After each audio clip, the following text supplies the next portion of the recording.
Həftəlik bürclər 6 iyuldan 13 iyula doğru Qoç şiroxatan bürcləri nələr gözləyir? Birinci Qoçlardan başlayıb, Qoçlar üçün dominant həftə olacaq. Amma elə bir bu həftə bilirsiniz necə Qoçlar?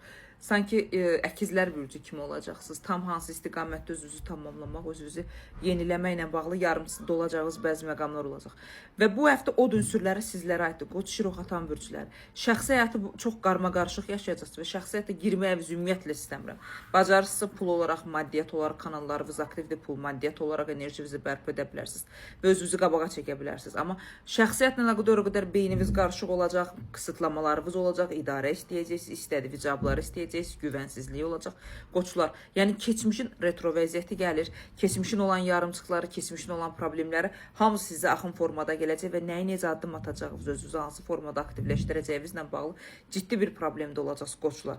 Çünki ailə ilə, şəxsiyyətlə əlaqədar olaraq özünüzlə əlaqədar beyninizdə keçmişdən yarımçıq qalmış bütün fikirlər, bütün negativliklər, əsəbiyyəti, öfkəni, güvənsizlik hamısını dilə gətirəcəksiniz Qoç bürcləri və böyük bir dəngəsizlik, böyük bir yarımçıqlıq yaradacaqsınız öz üzərinizdə. Bunların olmasını istəmərəm, çünki belə deyim də parçalanmanın qabağını almağınız biraz çətin olacaq. Çünki zamanla əlaqədar dəngəsizlik nəticəsində boşluqda qalacaqsınız. Ümumi dəyərləndirsək Qoç bürcləri həftə negativ həftə deyil, bəli özünüzü bərpa etməklə əlaqədar gözəl bir şansınız olacaq və bunu bacaracaqsınız. Amma beyninizi susturmağa çalışa bilməsəz, həm nevroloji problem olacaq, həm boğazla, nəfəslə əlaqədar narahatçılıqlarınız olacaq, həm də çox qəribə bir şey var. Yəni onurğavızda elə bir narahatçılıq var ki, sanki belinizin sütununu düz saxlamaqla əlaqədar problemləriniz ola bilər. Qoç bürcləri buna fikir verməz. Ümumi dəyərləndirsə böyük bir negativ həftə deyil, amma 74%-ə qədər uğurlu edə bilərsiniz. Həftənin negativ zonasında olanlardan biriləri də şişirlərdir. Şişirlər ehtiyatlı olun. Həftənin əvvəllərində problem, əsəbiyyət, şəxsiyyətlə əlaqədar olaraq səhv anlaşmazlıq, belə deyim də, ətrafın qınağı, ətrafın təsiri, ətrafın manipulyasiyası sizin üzərinizdə cümə axşamına qədər olacaq. Çox səbirli olmalısınız. Bu mənə və sizə aid olan bir şeydir. İnsanların fikirləri, səbirsizlikləri, sizi ümidsizləşdirməyə çalışmaları, hər şeyin ətrafınızda negativ dövriyyəsi bu sizin enerjinizi zəiflədə bilər. Buna çox da fikir vermək lazım deyil, çünki özünüzü yüksək səviyyədə bərpa etməyə bacaracaqsınız şir bürcülər. Amma ən çox da yenə deyirəm od ünsürlər ailə ilə, valideynlərlə, övladla, sevgi ilə, yoldaşla əlaqədar kontakt düzəltməz. Bəli, maddisal sferavızla bağlı şanslar sizə doğru gələcək. Özünüzü qabağa çəkəcəksiniz, düzdür, pul, maddiyyatla əlaqədar istəmədiyiniz narazıçılıq, istəmədiyiniz problemləriniz olacaq. Amma buna baxmayaraq dəngənizi belə deyim də zamanla əlaqədar düzəldə biləcəksiniz. Dəngənizi zamanla əlaqədar yeniləyə biləcəyiniz bir məqam olacaq. Sağlamlıqla əlaqədar olaraq mədə, bağırsaq və ayaqlarınızda olan şişkinlik, ayaqlarınızda olan problemlər, damarsal problemlərinizdə ola bilər. Şir bürcülər buna fikir verməz.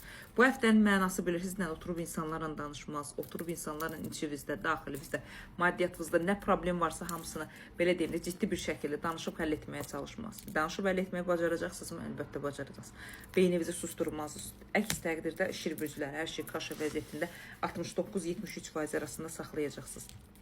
Oxatanlara gələndə isə oxatanlar bu həftə yolla istiqamətlə əlaqədar nə yollarınız varsa açıqda gedə bilərsiniz. Gücünüzü, bədəninizi, enerjinizi mübadilə edə bilərsiniz. Yeni bir tanışlıqlar ola bilər, yeni bir münasibət ola bilər, yeni bir gücünüz ola bilər, yeni bir məlumatlar ala bilərsiniz. Oxatanlar tam belə deyim də güclənmiş formada özünüzü bərpa edəcəyiniz bir zaman olacaq.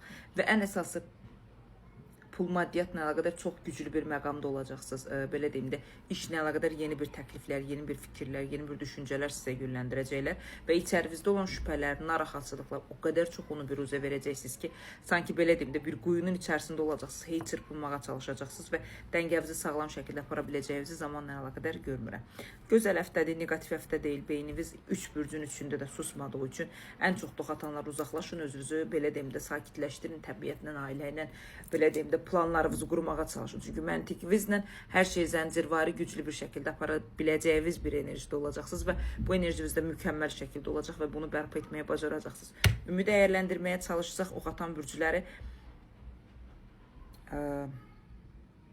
83%-ə qədər həftənizi uğurlu edə bilərsiniz. Bəli.